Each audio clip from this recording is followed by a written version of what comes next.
ബിസ്മില്ലാ വൽഹംദുലില്ലാ വസ്സലാത്തു വസ്സലാമു അലാ റസൂലില്ലാ വഅലാ ആലിഹി വഅസ്ഹാബിഹി അജ്മഈൻ വമൻ തബിഅഹും ബിഇഹ്സാനിൻ ഇലാ യൗമിദ്ദീൻ അമ്മാ ബഅദ്. ഏറ്റവും പ്രിയപ്പെട്ട സത്യവിശ്വാസികളെ, സത്യവിശ്വാസിനികളെ, അല്ലാഹു സുബ്ഹാനഹു വ തആല നമുക്ക് മറ്റൊരു ഹിജ്റ വർഷത്തിലേക്ക് നമ്മെ എത്തിച്ചിരിക്കുകയാണ്. ഹിജ്റ വർഷത്തിൻ്റെ ആദ്യ മാസമാണ് മുഹറം. ഇസ്ലാമിൽ അതീവ മഹത്വമുള്ള മാസങ്ങളിൽ ഒന്നാണ് മുഹറം മാസം. റബ്ബ് സുബ്ഹാനഹു വ തആല അവൻ്റെ വിശുദ്ധ ഖുർആനിലൂടെ പറയുന്നുണ്ട്, ഇന്ന ഇദ്ദത്ത ശുഹൂരി ഇൻദല്ലാഹി 12 ശഹ്റൻ ഫി കിതാബില്ലാഹ് മിൻഹാ അർബഅത്തുൻ ഹുറും. അല്ലാഹു സുബ്ഹാനഹു വ തആല പറയുന്നുണ്ട്, മാസങ്ങളുടെ എണ്ണം അല്ലാഹു സുബ്ഹാനഹു വ തആല ആകാശഭൂമികളെ സൃഷ്ടിച്ച അന്നു മുതൽക്ക് 12 മാസങ്ങളാണ്. അതിലെ 4 മാസങ്ങൾ പവിത്രമായ മാസങ്ങളാണ്. ആ 4 പവിത്ര മാസങ്ങളിൽ ഒരു മാസമാണ്, അതും അവസാനത്തെ മാസമാണ് മുഹറം മാസമെന്ന് നമുക്ക് കാണാൻ കഴിയും. അള്ളാഹുവിൻ്റെ അടുക്കൽ മാസങ്ങളുടെ എണ്ണം 12 ആണെന്നും അതിൽ 4 പവിത്രമാണെന്നും റബ്ബ് സുബ്ഹാനഹു വ തആല പറഞ്ഞതിൽ മുഹറം മാസം ഉൾപ്പെടുന്നു എന്നർത്ഥം. സല്ലല്ലാഹു അലൈഹി വസല്ലം തങ്ങൾ പറഞ്ഞു, അസ്സനതു 12 ശഹ്റൻ മിൻഹാ അർബഅത്തുൻ ഹുറും എന്ന് പറഞ്ഞുകൊണ്ട്, അഥവാ മാസങ്ങളുടെ എണ്ണം 12 ആണെന്നും അതിൽപ്പെട്ട മാസങ്ങളാണ് ദുൽഖഅദയും ദുൽഹിജ്ജയും മുഹറവും അതുപോലെ തന്നെ റജബ് എന്നും മഹാനായ ഇമാം ബുഖാരിയും അതുപോലെ തന്നെ മഹാന്മാരായ ഇമാം ബുഖാരിയും മുസ്ലിമും ഉദ്ധരിക്കുന്ന ഹദീസിലും നമുക്ക് കാണാൻ കഴിയും. അള്ളാഹുവിലേക്ക് ചേർത്ത് പറഞ്ഞ മാസമാണ് മുഹറം മാസം, അഥവാ ഷഹറുല്ലാഹിൽ മുഹറം എന്ന് പറഞ്ഞു എന്നത് തന്നെ മുഹറം മാസത്തിൻ്റെ മഹത്വം മനസ്സിലാക്കാൻ നമുക്ക് മതിയാകുന്നതാണ്. നബി സല്ലല്ലാഹു അലൈഹി വസല്ലം തങ്ങൾ മുഹറം മാസവുമായി ബന്ധപ്പെട്ടുകൊണ്ട് അവിടെ നിന്ന് സംസാരിക്കുമ്പോൾ ഇപ്രകാരം പറയുകയുണ്ടായി, അഫ്ളലു സിയാമി ബഅദ റമളാൻ ഷഹറുല്ലാഹിൽ മുഹറം. അതേ, റമളാൻ മാസം കഴിഞ്ഞാൽ ഏറ്റവും ശ്രേഷ്ഠമായ നോമ്പ് നോൽക്കാൻ അനുയോജ്യമായ മാസമാണ് മുഹറം മാസം, അഥവാ ഏറ്റവും ശ്രേഷ്ഠമായ മറ്റു ദിനരാത്രങ്ങൾ അല്ലെങ്കിൽ ദിനങ്ങൾ മുഹറം മാസമാണ് എന്ന് റസൂലുള്ളാഹി സ്വല്ലല്ലാഹു അലൈഹി വസല്ലം പറഞ്ഞിട്ടുണ്ട്.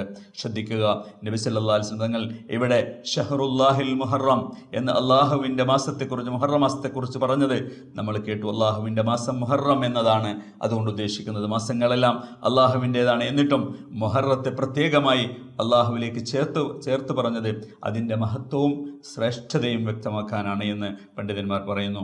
മുഹറം നോമ്പിൻ്റെ ശ്രേഷ്ഠത, റമദാനിൻ്റെ ശേഷം ഏറ്റവും ശ്രേഷ്ഠമായ സുന്നത്ത് നോമ്പ് മുഹറം മാസത്തിലെ നോമ്പാണ് എന്നൊക്കെയാണ് ഈ ഹദീസിൽ നിന്ന് നമുക്ക് മനസ്സിലാക്കാൻ കഴിയുന്നത്. അതുകൊണ്ട് മുഹറം മാസത്തിൽ കൂടുതൽ ദിവസങ്ങൾ നോമ്പ് അനുഷ്ഠിക്കുന്നത് സുന്നത്താണ്. പ്രത്യേകിച്ച് ആശുറ ദിനം മുഹറം 10-ാം തീയതി അഥവാ മുഹറം 10-ൻ്റെ അന്ന് നമ്മൾ നോൽക്കുന്ന ആശുറ നോമ്പിന് പ്രത്യേകമായ പ്രതിഫലങ്ങളും അതുമായി ബന്ധപ്പെട്ടുകൊണ്ടുള്ള റസൂലുള്ളാഹി സ്വല്ലല്ലാഹു അലൈഹി വസല്ലം തങ്ങളുടെ സംസാരങ്ങളും നമുക്ക് കാണാൻ കഴിയും. അവിടുന്ന് റസൂലുള്ളാഹി സ്വല്ലല്ലാഹു അലൈഹി വസല്ലം പറഞ്ഞു, സിയാമു യൗമു ആശുറ അഹ്തസിബു അലല്ലാഹി അൻ യുകഫിറ സനത്തല്ലത്തി ഖബ്ലഹു.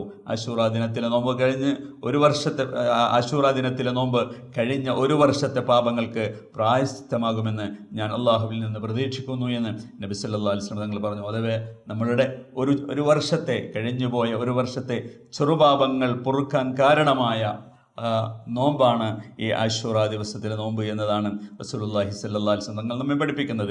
ആശുറ ദിനത്തിൻ്റെ ചരിത്രം മദീനയിലെത്തിയപ്പോൾ എങ്ങനെയാണ് ഇതിന് തുടക്കമുണ്ടായത് എന്ന് പണ്ഡിതന്മാർ വിശദീകരിക്കുമ്പോൾ അതിനെക്കുറിച്ച് പണ്ഡിതന്മാർ പറയുന്നത്, നബി സല്ലല്ലാഹു അലൈഹി വസല്ലം തങ്ങൾ മദീനയിലെത്തിയപ്പോൾ അവിടെയുള്ള യഹൂദന്മാർ ആശുറ ദിനത്തിൽ നോമ്പെടുക്കുന്നത് നബി സല്ലല്ലാഹു അലൈഹി വസല്ലം തങ്ങൾ കാണുകയാണ്.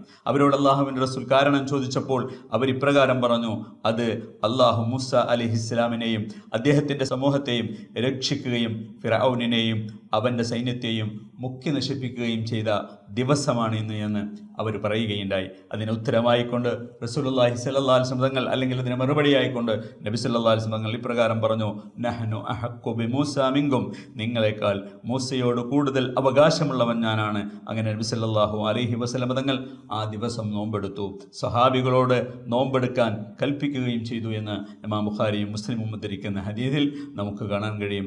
യഹൂദന്മാരിൽ നിന്ന് വ്യത്യസ്തരാവാൻ വേണ്ടി നബി സല്ലല്ലാഹു അലൈഹി വസല്ലം തങ്ങൾ ഇത്ര കൂടെ പറഞ്ഞു, ലഇൻ ബഖീതു ഇലാ ഖാബിലിൻ ലഅസൂമന്ന താസിയ.